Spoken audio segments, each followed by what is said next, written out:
Salut salut, bienvenue pour une nouvelle vidéo et pour un nouveau tag. Je sais même pas de quand date le dernier tag que j'ai fait sur la chaîne. Je sais, j'en ai bien conscience, les tags ça date. C'est un truc à l'ancienne, c'est un truc passé de mode, tout ce que vous voulez. Mais moi j'aime bien les tags parce que sinon, en fait c'est le seul type de vidéo qui me permet de parler de livres que j'ai lus il y a des mois, des années et de revenir sur des livres que j'ai lus, terminés ou pas et dont j'ai déjà parlé. Sinon, il n'y a pas vraiment de vidéos qui te permettent de faire ça. Sinon, tu lis le livre, tu le présentes en update, tu le ranges et t'en parles plus jamais, en fait. En tout cas, j'ai l'impression. Et faire un tag, ça permet justement de reparler de livres que tu as lus plusieurs mois avant, enfin que j'ai lus il y a plusieurs mois, voire plusieurs années pour certains. Certains dont j'ai jamais parlé sur la chaîne, même si je pense pas que ce soit le cas ici. Mais voilà, du coup j'aime bien faire les tags. J'ai choisi, vous l'avez vu, le Nope Book Tag. J'avoue, c'est un tag un petit peu pour râler, donc j'aime bien.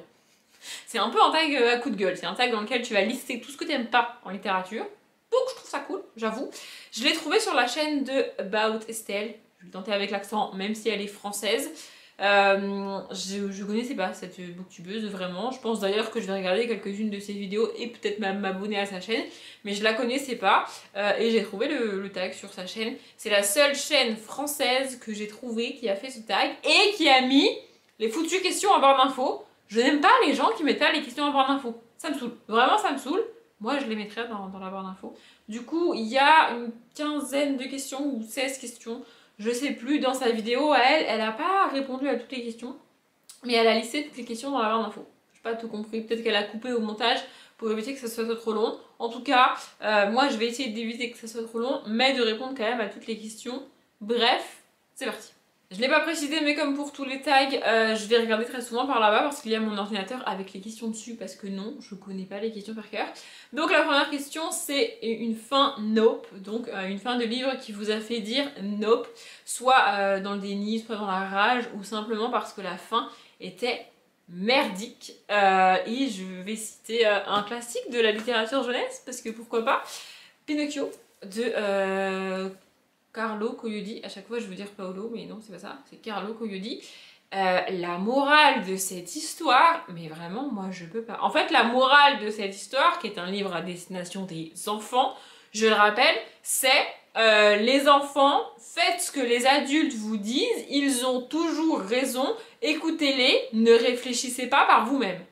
Je sais pas vous, mais alors moi ce principe d'éducation, je n'y adhère absolument pas. Enfin je trouve ça mais d'un...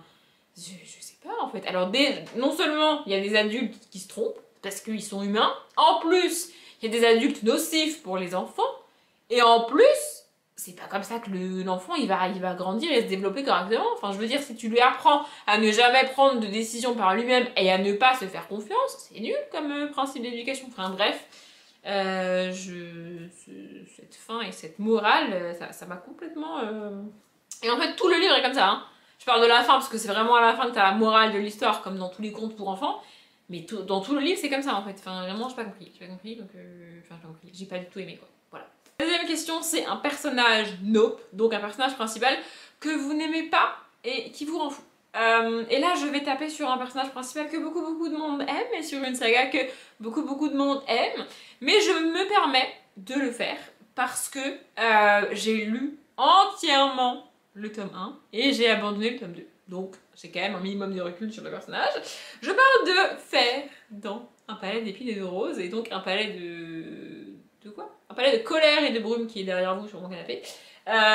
Mais vraiment Fer, je peux pas en fait. Enfin, au début j'avais mis ce livre-là dans une autre question. Mais en fait, enfin, c'est le personnage en lui-même que j'aime pas. J'aime pas son comportement, j'aime pas ce qu'elle fait. Elle est d'un côté soi-disant indépendante et combative en tant que femme, mais de l'autre côté, elle se laisse complètement embarquer, elle se laisse complètement avoir. Et enfin, je sais pas, au bout d'un moment, elle a même plus de libre arbitre.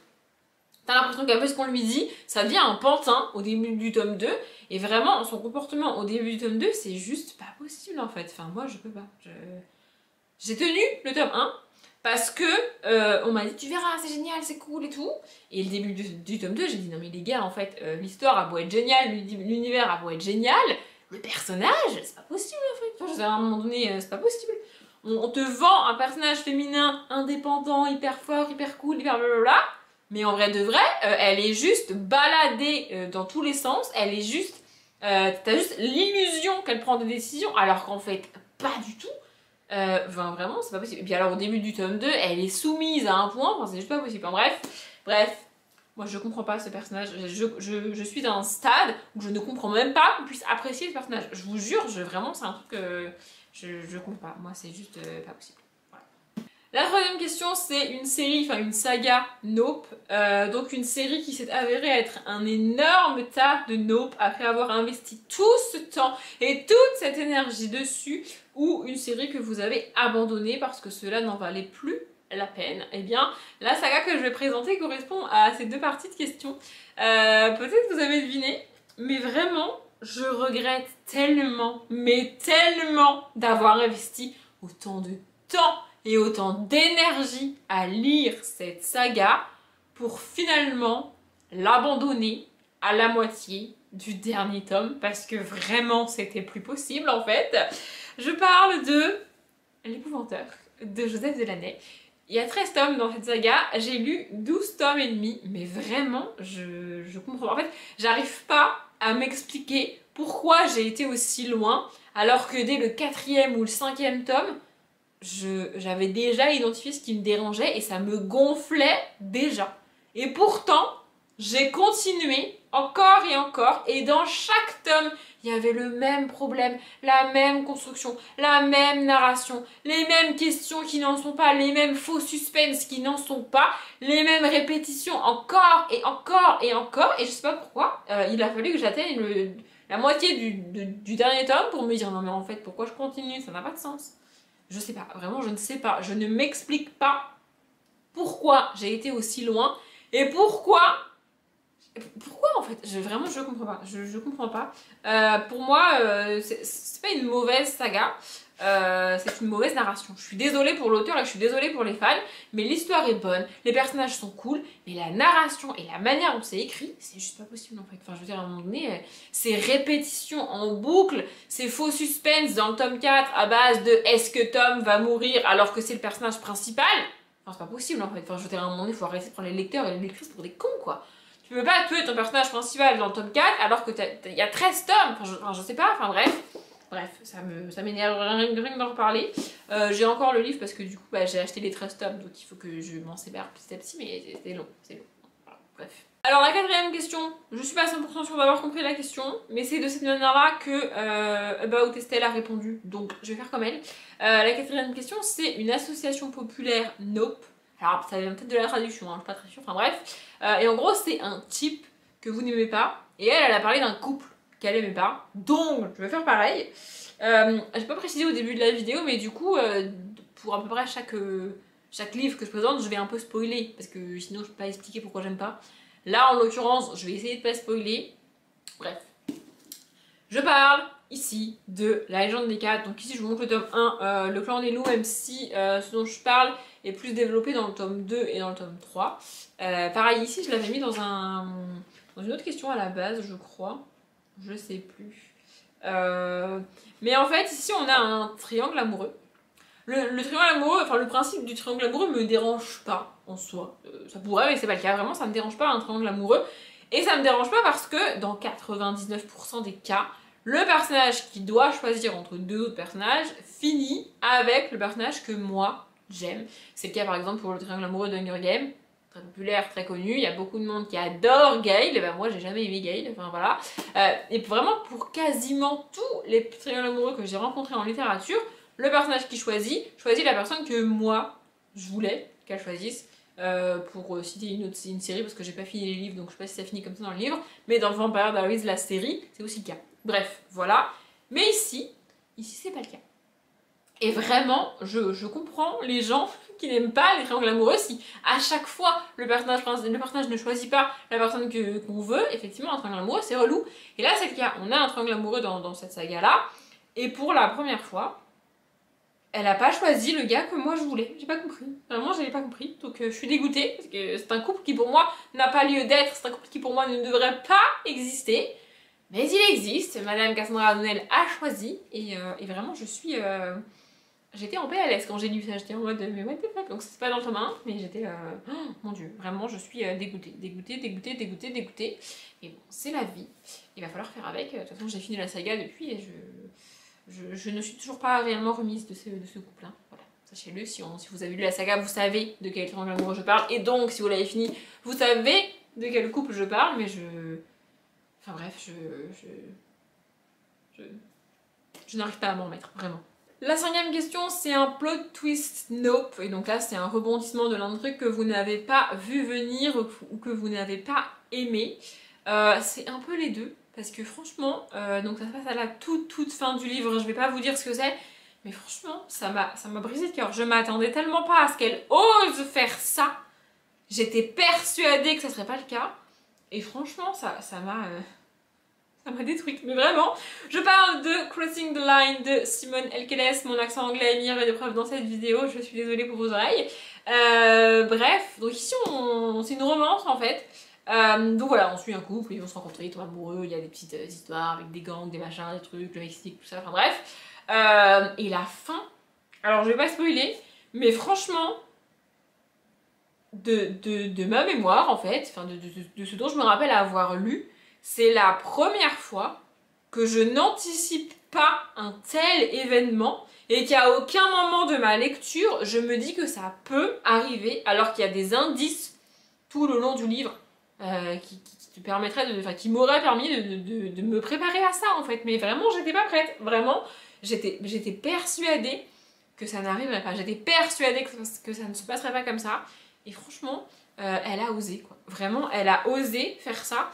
Je lui en veux un peu d'avoir osé faire ça parce que franchement c'était pas vraiment nécessaire de faire ça et c'est terrible, vraiment c'est terrible, mais c'est ce qui fait aussi que j'ai autant aimé le livre, donc voilà. Mais franchement la fin, je peux pas vous spoiler parce que si je vous dis ce qui se passe à la fin vous ne lirez jamais ce livre et c'est dommage parce que vraiment c'est une très bonne romance young adulte que j'ai adorée, mais franchement mon cœur saigne encore, vraiment. Ça fait des mois et des mois que j'ai fini ce bouquin, mais mon cœur saigne encore de cette fin absolument tragique. Voilà. La sixième question, c'est une action ou une décision du personnage qui m'a fait dire nope, toujours pareil. Et donc c'est une décision de personnage qui vous a fait secouer la tête, lever les yeux au ciel, tout ce que vous voulez. Je vous montre le tome 2, mais en vrai c'est pas si déconnant que ça, mais j'ai plus le tome 1 en fait, voilà. Donc c'est You Kill Me, donc le tome 1 c'est You Kill Me Boy, et ici c'est le tome 2 You Kill Me Girl de Tina M. Pour être honnête, je vous montre le livre parce que je l'aime, mais aussi parce que ça va m'éviter de mettre la petite photo du tome 1 au montage, hein. Voilà, c'est un gain de temps pour moi.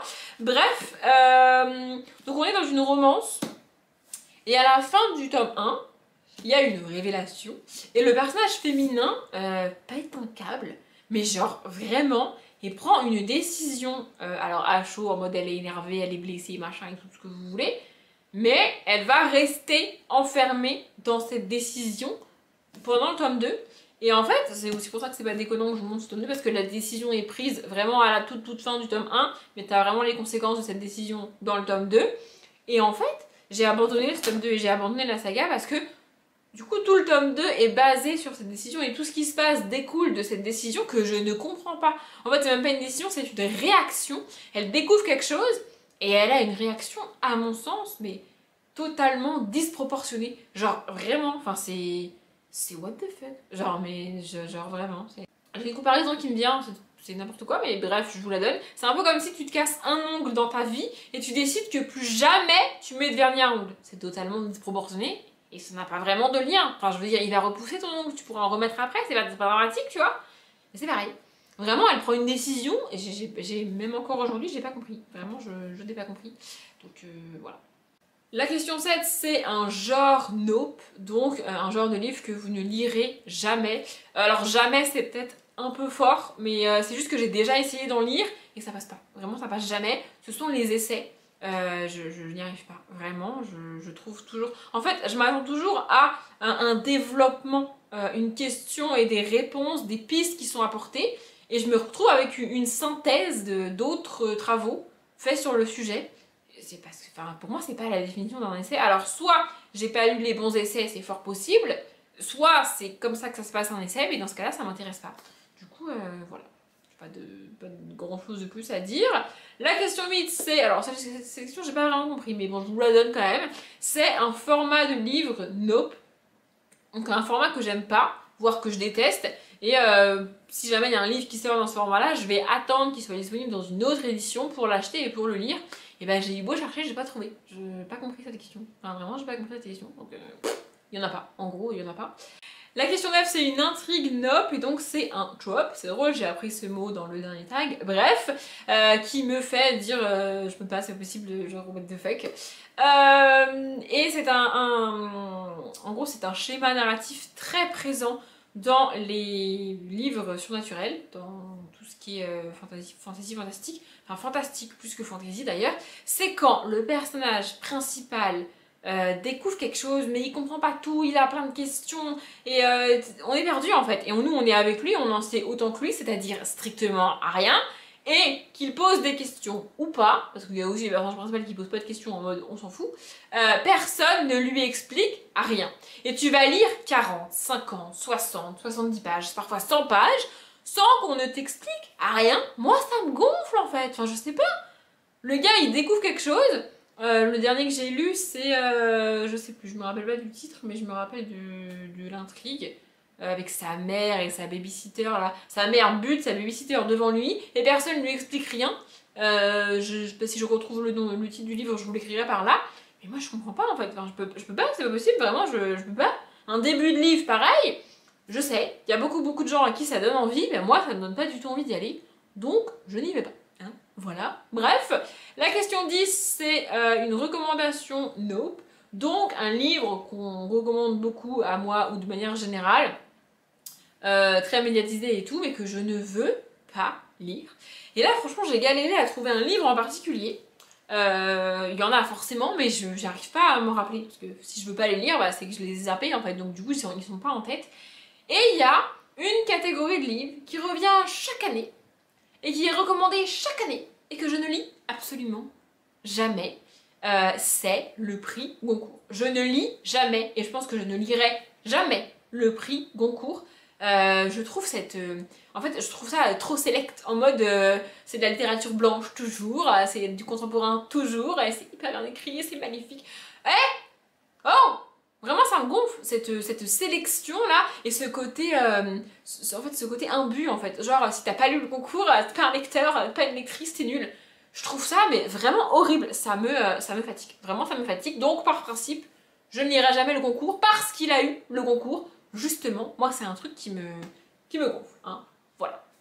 La question 11, c'est un cliché Nope, donc une bête noire pour moi, un cliché que je vois et que je ne peux plus supporter, qui me fait littéralement sortir les yeux des orbites. Je pense que vous le connaissez celui-là aussi parce qu'il y a beaucoup de livres dans lesquels c'est présent et il y a beaucoup de livres que j'abandonne pour cette raison.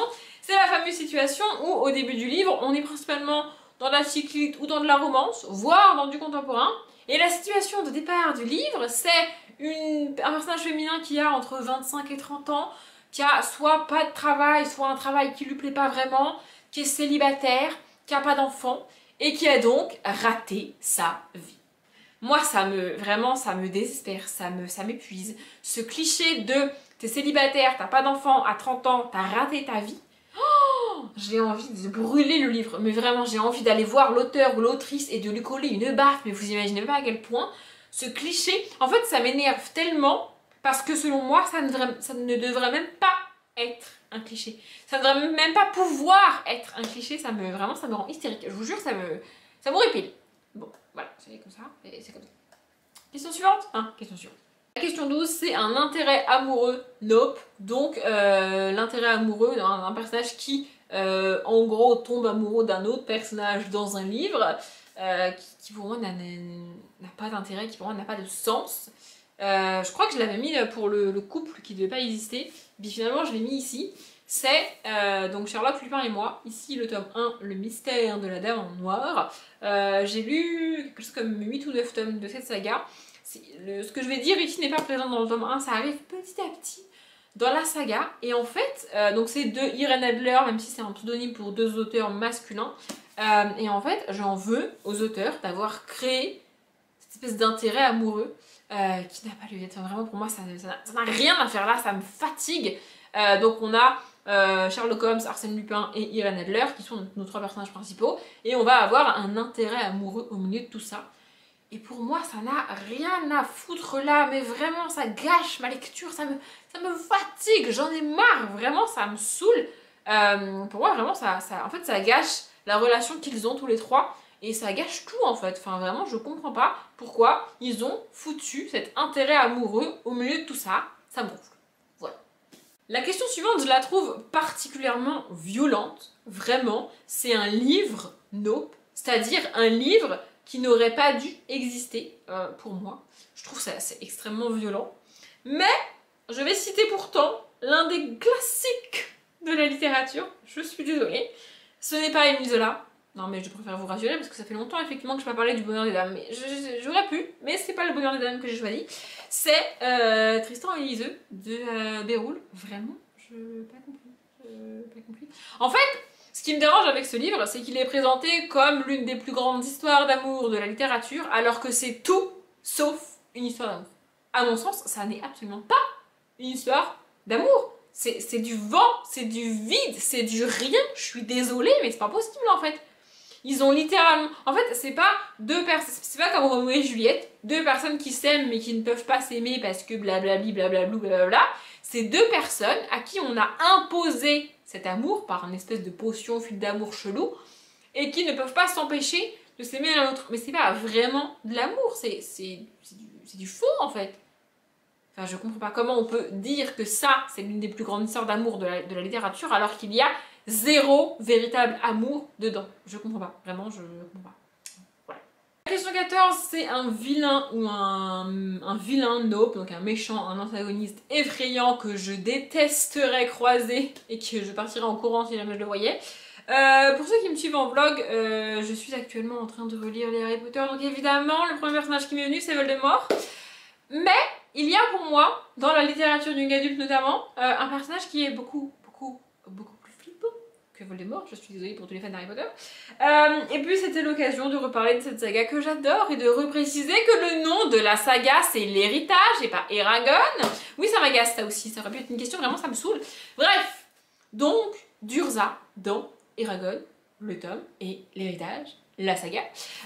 Vraiment, ce personnage, mais il est terrible. Enfin, vraiment, moi, il me fait flipper. Mais vraiment, j'ai lu cette saga il y a pas loin de 10 ans maintenant. Parce que je l'ai lu juste après Harry Potter pour la première fois. Bref. Et je l'ai relu il y a peut-être 2 ans.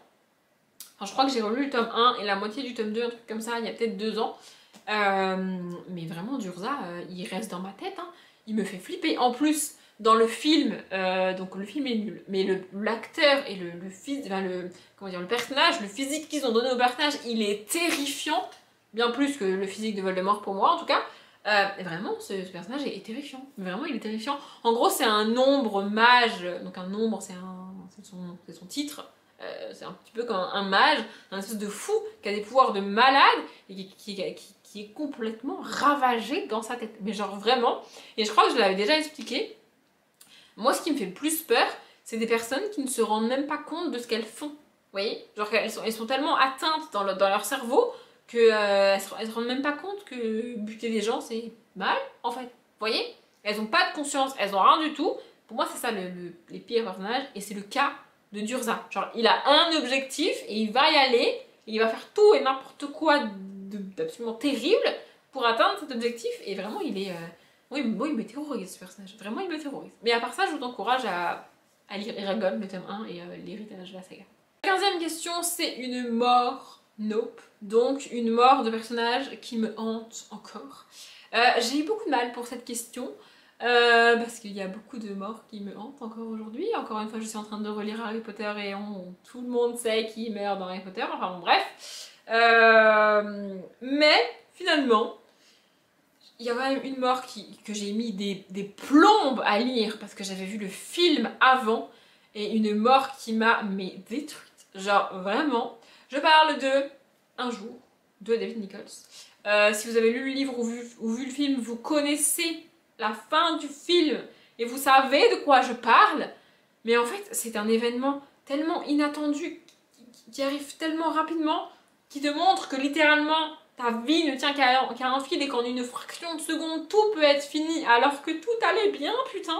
Vraiment, enfin, cette fin de livre et cette mort de fin m'a brisée, mais vraiment. Et donc j'avais vu le film avant de lire le livre, et du coup j'ai mis des plombes à finir le bouquin parce que je ne voulais pas lire cette fin que je connaissais déjà. Vraiment, cette mort m'a brisée. Et ce livre est pas mal lié à ma vie puisqu'on suit donc Emma et Dexter, surnommé Dex.